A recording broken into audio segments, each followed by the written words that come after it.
Adéyẹmí ní sọdún Gani òkú yèdùn ẹni wájú ni onírẹ̀yìn mo kí Ṣóyẹmí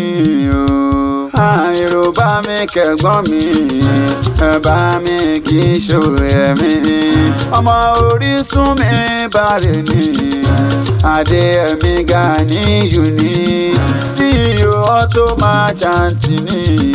international import exporter gbogbo UK ìlú òyìnbó orí rẹ̀ kò máa ní burú. Adéníkẹ́ ní o má dá wa tí kò máa rìn sọnù ẹ̀mí á ṣe ẹ̀gbọ́n mi. Adéyẹmí o Ganiyu o Ṣóyẹmí o ọmọ Aláàjì Orísun mi bàrẹ̀ mọ̀ wọ́n pé lọ́wọ́lọ́wọ́ ọmọ bàbá jíròrò gbogbo ńlọkọ ìráyè gbogbo òde rẹ́mọ náà ni mọ̀ wọ́n kí wọ́n fa Ganiyu mọ̀ pé ọmọ àgàn ẹnu mi àkàn òpó ọlọ́rọ̀ ọmọ ìyá ọ̀la ní kí ọ lọ́wọ́lọ́wọ́ wọ́n rí onírèlẹ̀ ó sì máa ga ni ọmọ Alájà mú ìbátú ọpẹ́ tọ́ sí mi màmá rẹ ni ìwọ ní bàbá Wàsíù bàbá Kùdùsì o bàbá Màlíkì máa dá mi lọ́wọ́ ní ń ké sí bàbá Mẹ́gà o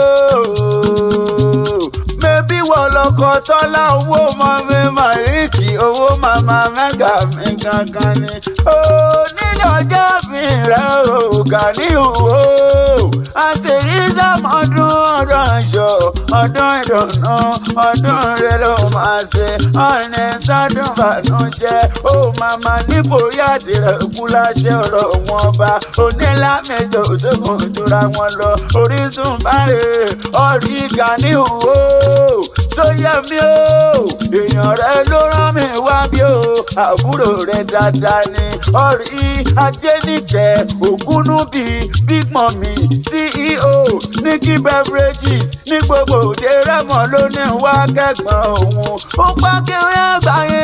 dákun bá kẹ́gbọ́n mi dáadáa ọ̀rí èèyàn dáadáa ní Ganiyu jẹ́ Ganiyu Ṣóyẹmí o bàbá wa dáadáa ni aṣíwájú èrè tó fẹ́ kẹ́ni ẹ̀yìn kọ́kẹ́ ló jẹ́ wọ́n pé kíkú má pa wọn karùn-ún má ṣe wọ́n ní òun má ṣẹlẹ̀ nílé ayé o wọ́n pẹ́ mọ́ ló lọ́sàn-án àfẹ́lúlùrù àtòrú àtọ̀sán kí Elédùmarè kó máa fi ṣán ẹ̀ṣọ́ wọn ni wọ́n pẹ́ lè jẹ́ rẹ̀ òní jóná wọ́n pọ̀ ní ìrẹ̀lẹ̀ ó sì máa ga gbogbo ẹbí Orísun bàrẹ̀ gbogbo wọn ni wọ́n ní kí ọ dáadáa ọ̀rí Ganiyu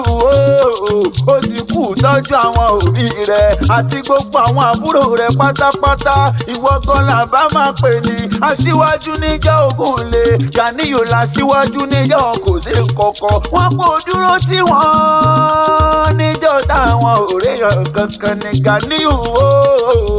dúdú máa dá rẹwà ọkùnrin ni èmi ò rere bàbá rẹ gọgọ kò ní rẹ ọ̀rọ̀ òun níjó tẹ ó yá sí máa ní èso bẹ́ẹ̀ yẹn ni ńlá ọmọ jàǹdà ògbólú ọmọ jàlọ ògbólú ọmọ àfọ̀nládé ọ̀sán ọmọ bá kìmí àdúgbò ọmọ àṣàlẹ̀ jẹjẹ bí ẹni tí ó rò mí rìn bí ogún bí àgbọ̀n àyà ń bẹ nílé bàbá yín kìtìkìtì ẹ̀yin lọmọ olóríta márùn-ún ẹ̀kẹfà ní bùsì àjèjì ò gbọ́dọ̀ mọ́ bẹ́ẹ̀ àjèjì tó bá ilé fojú kan bẹ́ẹ̀ ó bá ilé fojú kan bẹ́ẹ̀ yóò sì dẹni ẹ̀bọ̀ra ni ọ̀rí Ganiyu o ṣé máa wílọ̀ kò sí nǹkan kan ẹ̀yin lọ́mọ kànáà fọ́nrán arágbóre ìgbóyà ṣá ẹ̀yin lọ́mọ máa jọ pẹ́rù máa jọ pẹ̀kọ́ ẹ̀rú ní sí ni ẹ̀kọ́ kì í sí nìyàn ọmọ tójú oníkàjọyè ó tójú abẹ́ni lórí ìjọba ọmọ láyọ̀dé ọlọ́mọláyọ̀dé ọmọláyọ̀dé láfọ̀ọ́ṣẹ́ ni ọmọ wọn lóde Rẹ́mọ ọmọ wa máa jọ òtílẹ̀gbẹ́ ọmọ olóko ẹ̀ títì aráàráyè níbi owó gbèsò tí wọ́n rówó ká ọmọ oníkàrà ọ̀gbọ́nràn o arákànnà mọ̀ṣù ọmọ lágbórí àṣà ọ̀rí Ganiyu o bí n bá lọ sí abẹ yẹn gbogbo ẹ̀ ló yé mi yékéyéké Adéyẹmí Ganiyu mi ni Ṣóyẹmí o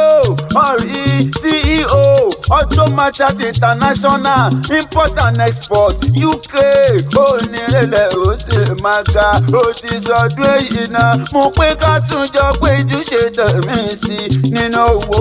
inú ọ̀la pẹ̀lú rẹ̀ rapẹ̀ láyé kún tí ṣe balẹ̀ ọ̀rọ̀ afẹ́pa láyé máa ń fẹ́ náà ayé ò ní fẹ́ ó pa ó ní bùrìnbùrìn kó bá wọn jíjẹ́ ẹ̀sìn láyé ó ní fẹsẹ̀ kọ́ láyé rẹ̀ aṣíwájú ni ó ní dèrò ẹ̀yìn ó pa àwọn àbúrò rẹ̀ ló ń kí ọ pátápátá wọ́n kó ìnírẹ̀lẹ̀ ó sì máa ga wọ́n parí dùnú rẹ̀ kò ní dìbànújẹ́ mọ́ lọ́wọ́ wọ́n pé kò sí bó ṣe lè pẹ́lí ayé tó ó ní mọ̀sáré ọmọ rẹ̀ àṣẹ ìsàmọ́dún ọdún ayọ̀ ọdún ìdùnnú ọdún rẹ̀ ló máa ṣe òye. Mo pé tán bá ní tani nǹkan rèwì látẹ̀kọ́ mo pọ́nlá mi lẹ́kọ̀ọ́ lèmi jẹ́ Ibrahim Idris àtàrà ẹ̀fẹ́ akẹ́rẹ́ àgbáyé àpótúpọ̀ níjà ìwé lọ́dọ̀ tiwa kan òpó ọlọ́rọ̀ ọmọ ìyá ọ̀la.